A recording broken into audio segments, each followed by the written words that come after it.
Assalamualaikum warahmatullahi wabarakatuh. Pernahkah engkau merasa dijauhi oleh semua orang, bahkan oleh mereka yang paling kau cintai? Pernahkah engkau berada di tengah manusia, namun seolah bumi terasa begitu sempit dan jiwa seakan tenggelam dalam kehampaan?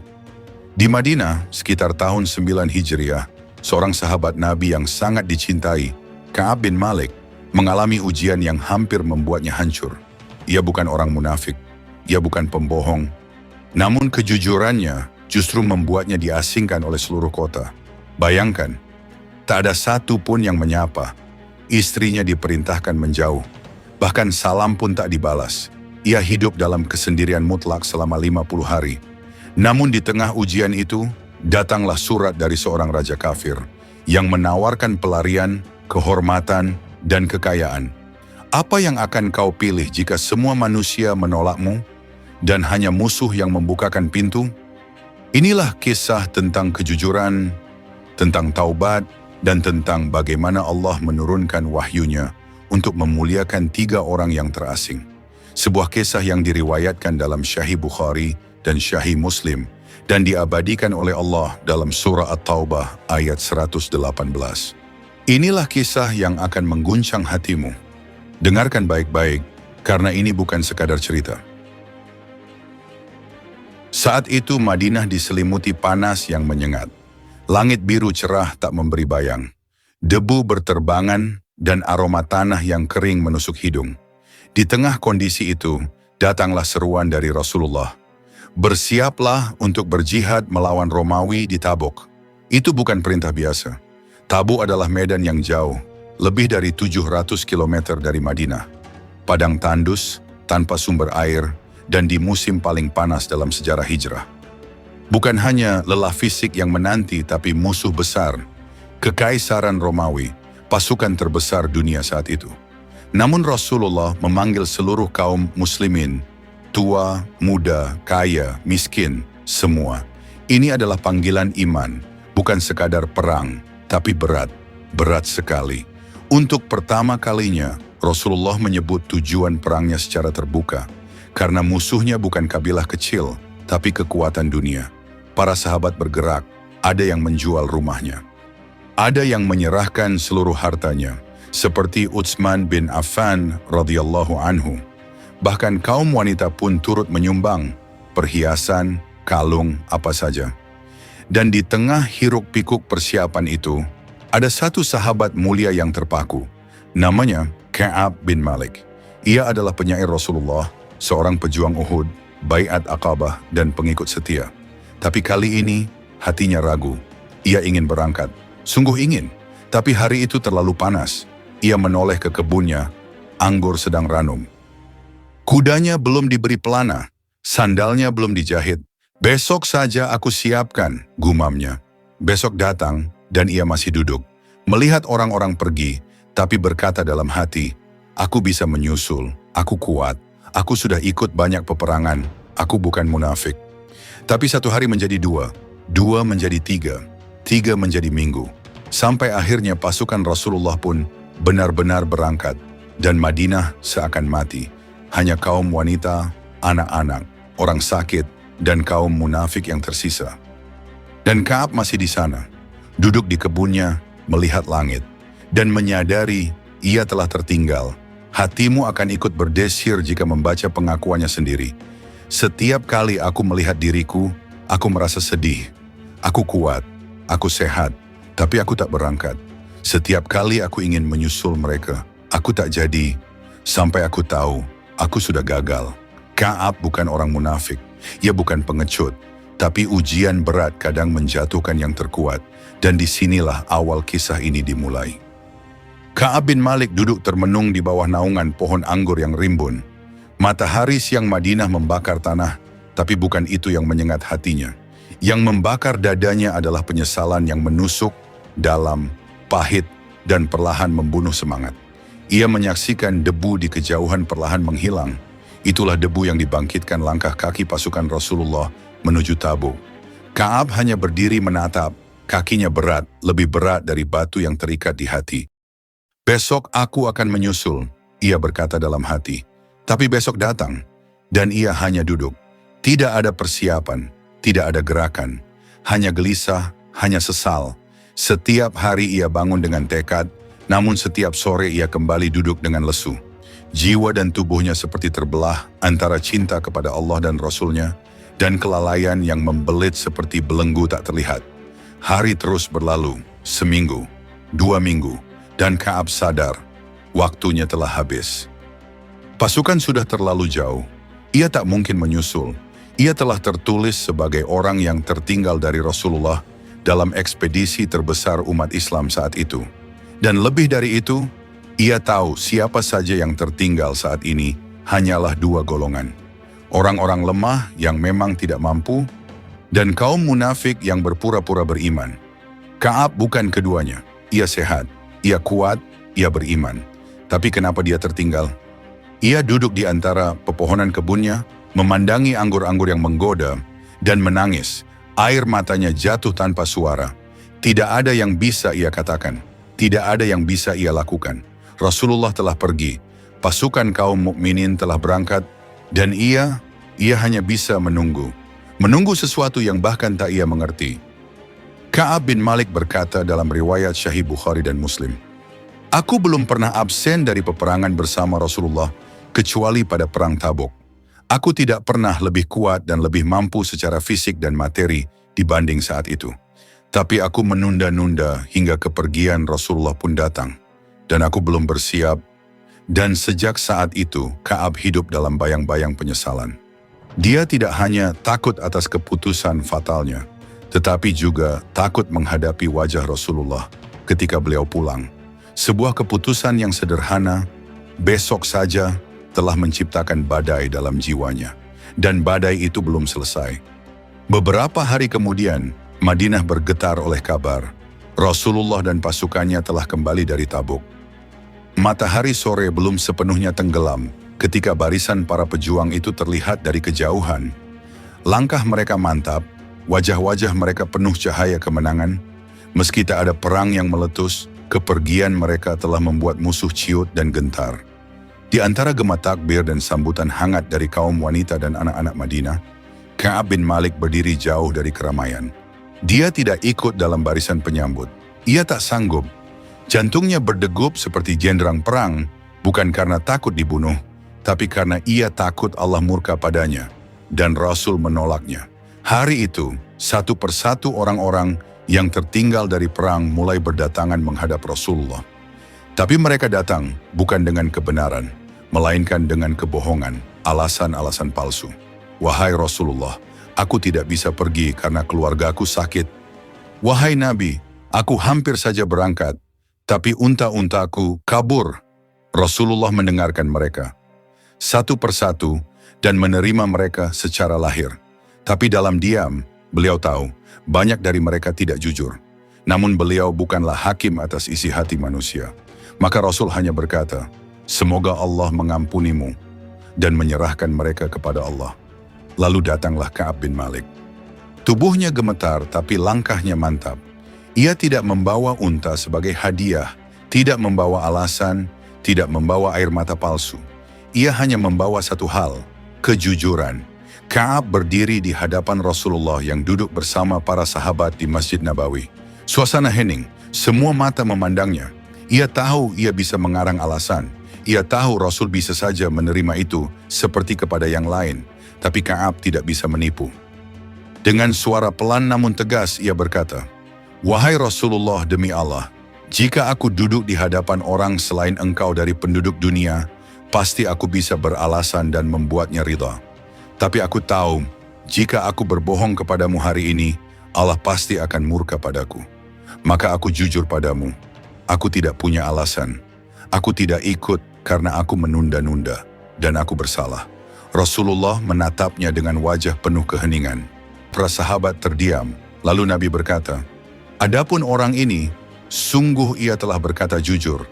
Bangkitlah, hingga Allah memberi keputusan atas dirimu.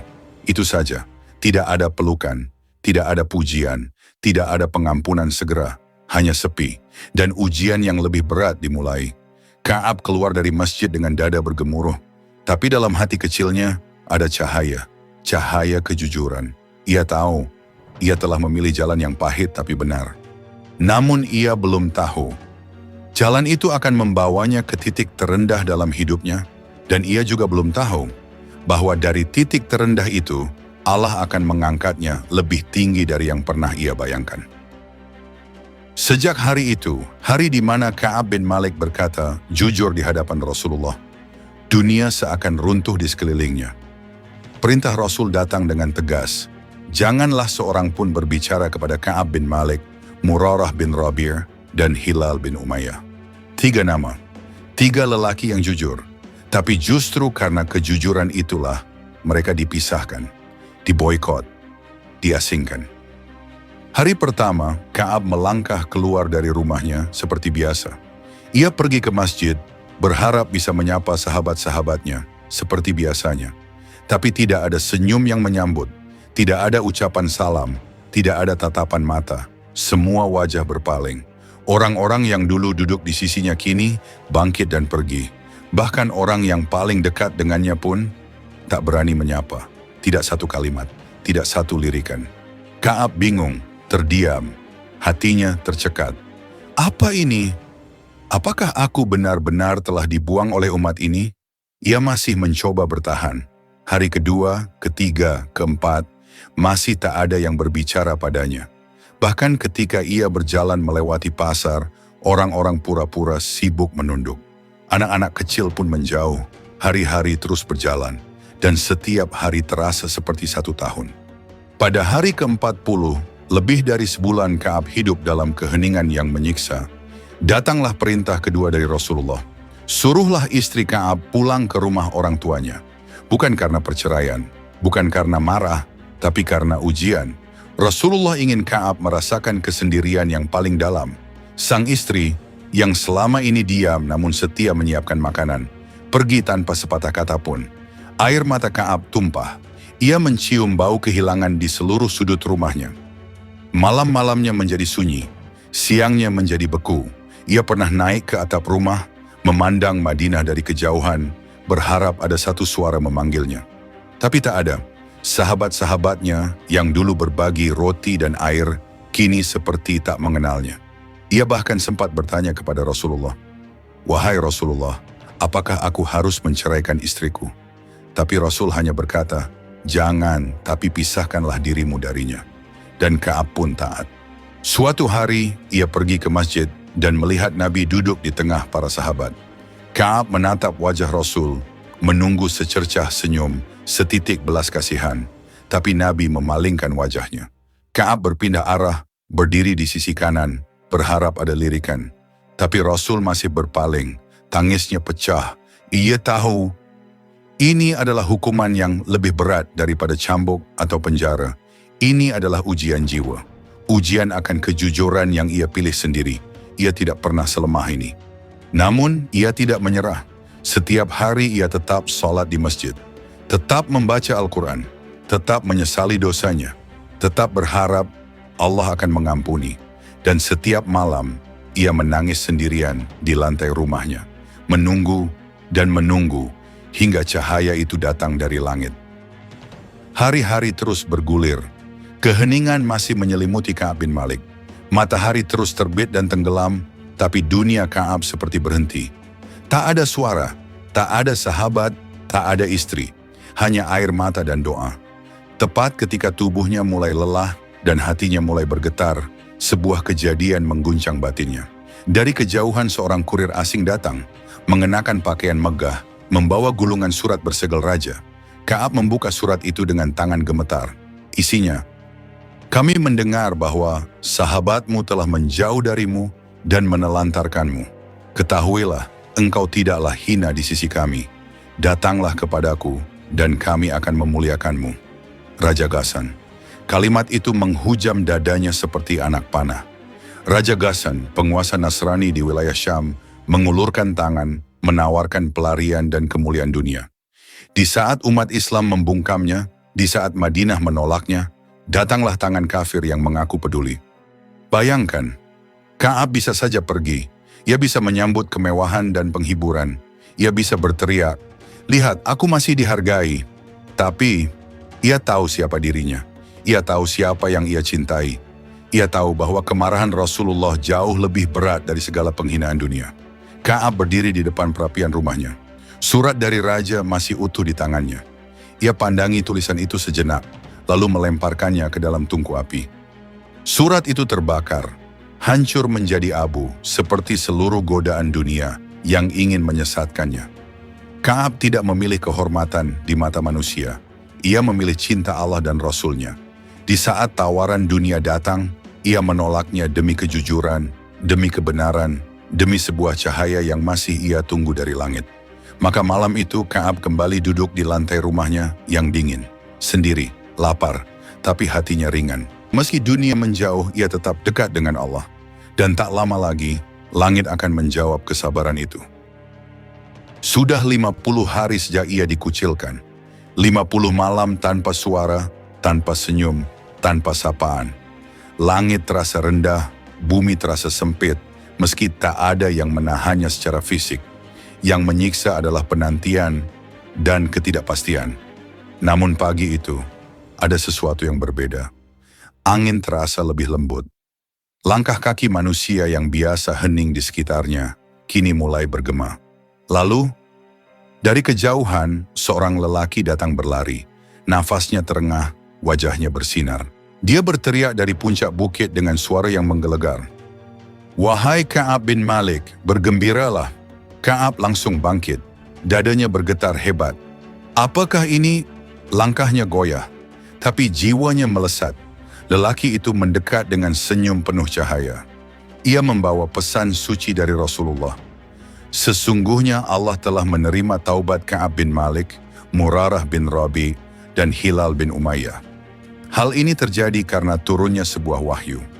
Sungguh Allah benar-benar telah menerima tobat Nabi, serta orang-orang muhajirin dan orang-orang ansar yang mengikutinya pada masa-masa sulit setelah hati sekelompok dari mereka hampir berpaling. Namun kemudian Allah menerima tobat mereka. Sesungguhnya Dia Maha Pengasih lagi Maha Penyayang kepada mereka. Surah At-Taubah ayat 117. Langit seolah terbelah oleh cahaya rahmat. Ka'ab terdiam sejenak, air matanya tak terbendung. Lalu ia sujud ke tanah. Sujud panjang, penuh haru.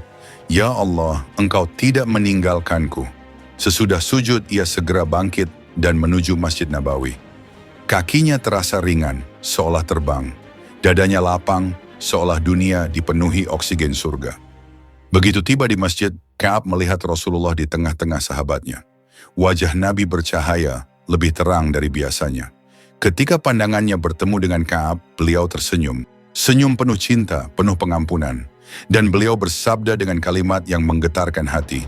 Bergembiralah, wahai Ka'ab bin Malik. Hari ini adalah hari terbaik dalam hidupmu, sejak engkau dilahirkan oleh ibumu. Ka'ab tak mampu menahan air matanya. Kalimat itu mengguncangkan batinnya. Hari terbaik bukan ketika ia diberi harta, bukan ketika ia berjaya, tapi ketika Allah menerima taubatnya. Saat itu juga, tanpa ragu, Ka'ab berkata, "Wahai Rasulullah, demi Allah sebagai bentuk syukurku, aku akan menyedekahkan seluruh hartaku di jalan Allah." Namun Rasulullah bersabda, "Tahan sebagian dari hartamu, itu lebih baik bagimu." Maka Ka'ab pun menyisakan sebagian dan membagikan sisanya kepada jalan Allah. Ia sadar, dunia ini tidak lebih penting dari ampunan Tuhan. Dari kisah ini, Allah abadikan dalam firman-Nya. Terhadap 3 orang yang ditinggalkan dan ditangguhkan penerimaan tobatnya, hingga ketika bumi terasa sempit bagi mereka, padahal bumi itu luas, dan jiwa mereka pun terasa sempit bagi mereka, serta mereka telah mengetahui bahwa tidak ada tempat lari dari siksaan Allah melainkan kepadanya saja. Kemudian setelah itu semua, Allah menerima tobat mereka agar mereka tetap dalam tobatnya. Sesungguhnya Allah Maha Penerima Tobat lagi Maha Penyayang. Surah At-Taubah ayat 118. Ka'ab pun hidup dalam ketaatan seumur hidupnya. Ia berkata, "Demi Allah, setelah Allah menyelamatkanku karena kejujuranku, maka aku takkan pernah lagi berkata bohong selama aku hidup." Kisah Ka'ab bin Malik adalah kisah tentang kejujuran yang menyelamatkan, tentang ujian yang panjang, dan tentang ampunan Allah yang datang di saat paling tepat. Ketika banyak orang memilih jalan mudah dengan berdusta, Ka'ab memilih jalan yang berat, jujur, meski harus dibayar dengan kesendirian selama 50 hari. Namun justru di sanalah keajaiban itu datang. Wahyu turun dari langit, membawa kabar bahwa Allah telah menerima taubatnya. Dan namanya diabadikan dalam surah At-Taubah untuk selama-lamanya. Semoga kisah ini menjadi pelajaran bagi kita semua, bahwa Allah mencintai hamba yang jujur, sabar, dan tidak putus harapan akan rahmat-Nya. Terima kasih telah menyimak kisah ini. Jangan lupa untuk like, share, dan subscribe, agar tak tertinggal kisah-kisah luar biasa lainnya dari Al-Quran dan para sahabat. Wassalamualaikum warahmatullahi wabarakatuh.